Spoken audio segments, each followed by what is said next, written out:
Hello दोस्तों, welcome to all of you once again.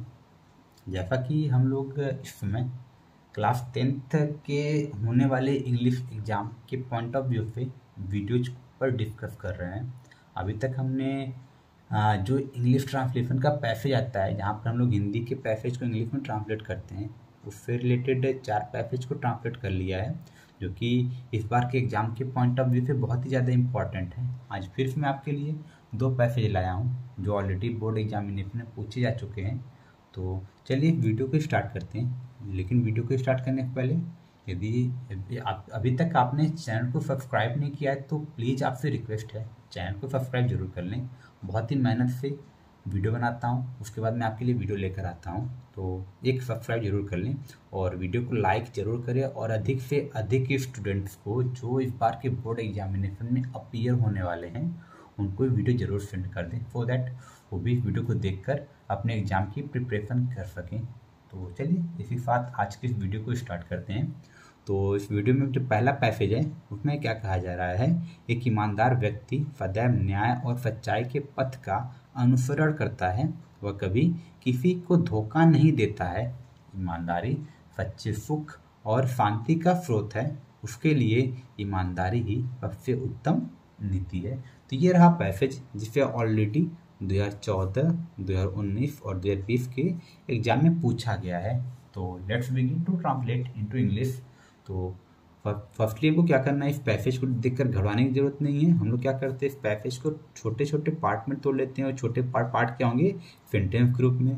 और वो कैसे डिसाइड हम लोग करेंगे, वाक्य में यूज किए गए सिंबल को देखकर। जैसे देखिए यहाँ पर पूर्ण विराम यहाँ पर आया हुआ है, पूर्ण विराम यहाँ पर आया हुआ है, उसके बाद एक पूर्ण विराम यहाँ पर है और एक पूर्ण विराम यहाँ पर है। तो नंबर ऑफ सेंटेंस जो इसमें है वो टोटल 4 सेंटेंस है। तो एक एक करके एक एक सेंटेंस को ट्रांसलेट करते हैं। तो इस पैसेज का पहला सेंटेंस क्या है, एक ईमानदार व्यक्ति सदैव न्याय और सच्चाई के पथ का अनुसरण करता है। तो क्रिया के अंत में क्या आ गया है, मुख्य क्रिया के अंत में ता है। तो ये क्या डिनोट कर रहा है, प्रेजेंट इंडेफिनिट टेंस, पूर्ण विराम है विदाउट नेगेटिव वर्ड। तो इट मीन्स यह अफर्मेटिव सेंटेंस हो गया है। और अफर्मेटिव सेंटेंस में सबसे पहले क्या लिखते हैं, सब्जेक्ट। अच्छा, सब्जेक्ट क्या है, एक ईमानदार व्यक्ति। तो ये क्या आ जाएगा, an honest man, an honest man. अब कुछ लोग को दुविधा होगी कि यहाँ पर एन लिखे हैं, लेकिन ये जो शब्द है यहाँ पर एच से स्टार्ट हुआ है, जो कि एक कॉन्सोनेंट होता है इंग्लिश का।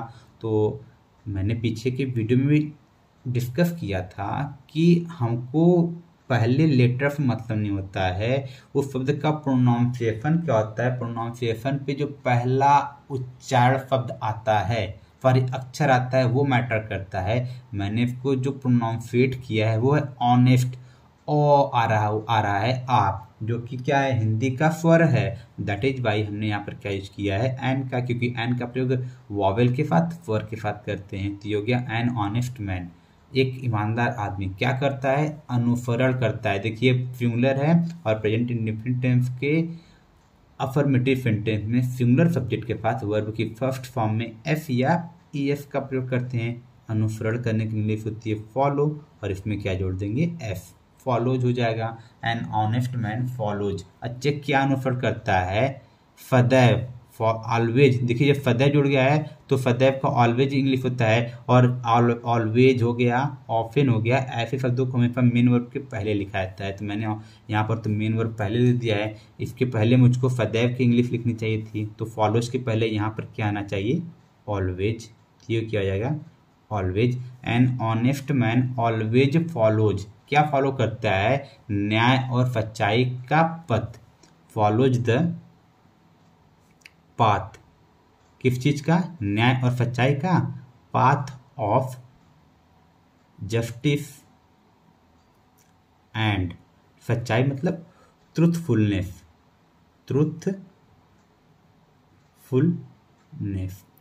ये रहा इस पैसेज के पहले वाक्य का ट्रांसलेट इंग्लिश में। तो ये उसको हमने कर लिया। बढ़ते हैं दूसरे वाक्य की तरफ, दूसरे सेंटेंस की तरफ। वह कभी किसी को धोखा नहीं देता है। तो देखिए ता है, वापस से present indefinite tense affirmative sentence नहीं है। क्यों नहीं है? क्योंकि पूर्ण विराम के साथ नहीं आया हुआ है। लेकिन इस नहीं को देखने से पहले एक और शब्द देख लीजिए, कभी, अर्थात यहाँ पर कभी नहीं का प्रयोग किया गया है, तो ये नेवर वाले वाक्य हो गए। और जब नेवर आता है नेगेटिव सेंटेंस में तो हेल्पिंग वर्ब का प्रयोग नहीं करते हैं, वो हम लोग उसको भी किस तरह ट्रांसलेट करते हैं, अफर्मेटिव की तरह ही। देखिए एन ऑनेस्ट मैन के लिए वह शब्द आया है, सिंगुलर है, तो यहाँ पर सब्जेक्ट क्या आ जाएगा, इसके नाउन रूप में ही क्या करता है, ही नेवर, क्योंकि निगेटिव आ गया है कभी नहीं तो नेवर लिखेंगे, ही नेवर। धोखा देना काम होता है तो धोखा देने इंग्लिश होती है चीट, और नेवर के साथ भी वर्ब के फर्स्ट फॉर्म में एफ या ई एस जोड़ते हैं सब्जेक्ट के अकॉर्डिंग, तो ही है तो यहाँ पर क्या जोड़ देंगे, एफ।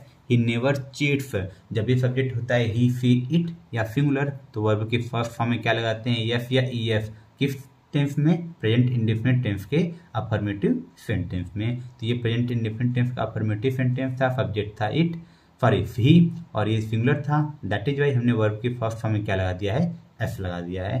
ही नेवर चीट्स, किसको, किसी को भी, he never cheats to anybody, anybody. ये रहा इस दूसरे सेंटेंस का भी ट्रांसलेशन। अब बढ़ते हैं तीसरे सेंटेंस की तरफ। तीसरा सेंटेंस क्या कर रहा है, ईमानदारी सच्चे सुख और शांति का स्रोत है। तो देखिए यहाँ पर कोई काम नहीं किया जा रहा है, यहाँ पर एक स्टेटमेंट है, कथन है। तो सबसे पहले लिखेंगे सब्जेक्ट, क्या सच्चे सुख और शांति का स्रोत है ईमानदारी, तो ये हमारा सब्जेक्ट बन गया। तो ईमानदारी मतलब ऑनेस्टी, ऑनेस्टी, ये देखिए सिंगुलर है तो इज, ऑनेस्टी इज, ईमानदारी है क्या है, स्रोत, इज द सोर्स, स्रोत का इंग्लिश क्या जाएगा, source. Honesty is the source of, किस चीज का, सच्चे सुख और शांति, source of true happiness,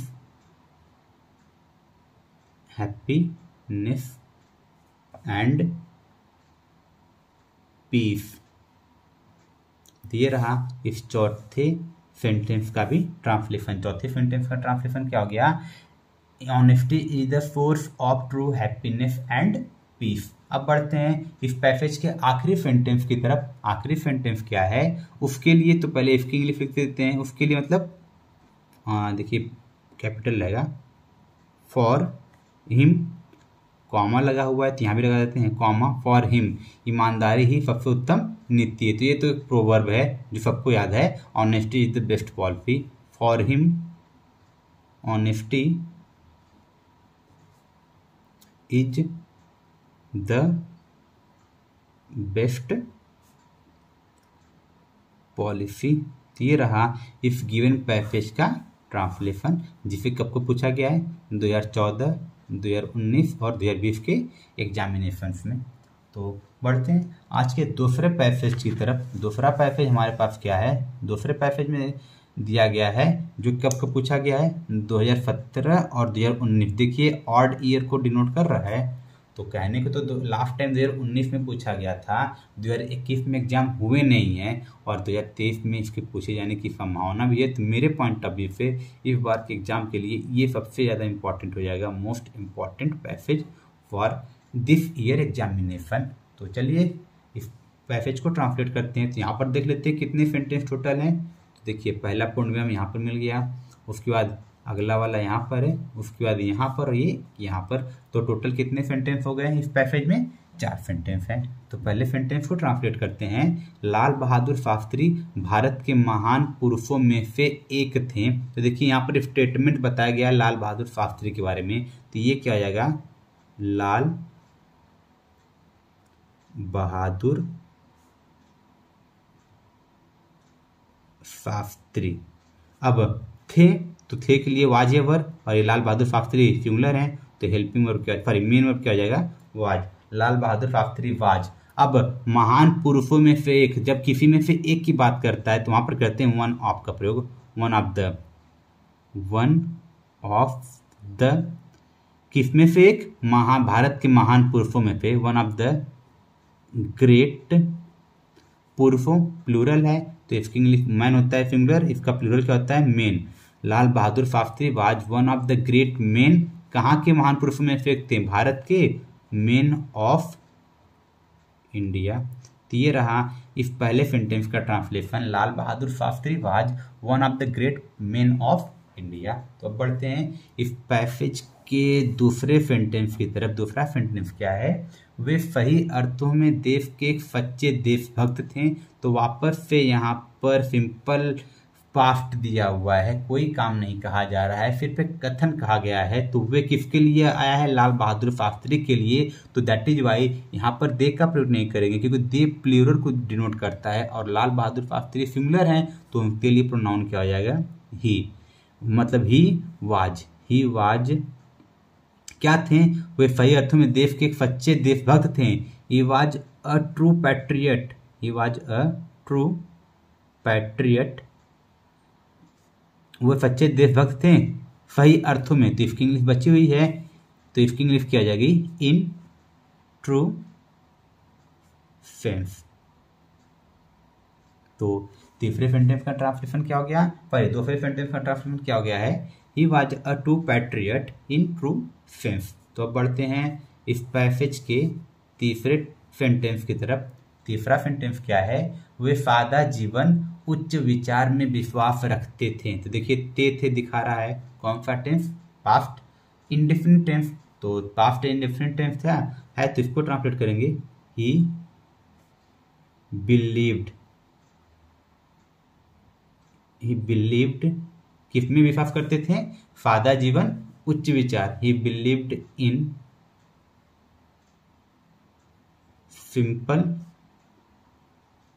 simple living, high thinking. तो तीसरे सेंटेंस का ट्रांसलेशन क्या हो गया? ही believed in simple living, high thinking. तो ये रहा तीसरे सेंटेंस का ट्रांसलेशन इस पैसेज के। अब बढ़ते हैं इस पैसेज के आखिरी सेंटेंस की तरफ। आखिरी सेंटेंस क्या है? वे शांति प्रिय थे। वापस से एक स्टेटमेंट मिल गया है, तो वे किसके लिए आया है? लाल बहादुर शास्त्री के लिए। तो प्रोनाउन क्या आएगा? ही आएगा, दे का प्रयोग करेंगे नहीं। ही वाज, वह थे, क्या थे? शांति प्रिय, lover of peace. He was lover of peace. तो ये रहा इस पैसेज का भी ट्रांसलेशन। तो आई होप आपको आज के ये दोनों पैसेज भी समझ में आए होंगे। तो इसी साथ में आज के इस वीडियो लेक्चर को समाप्त कर रहा हूँ। अगले वीडियो लेक्चर तक के लिए टाटा बाय बाय।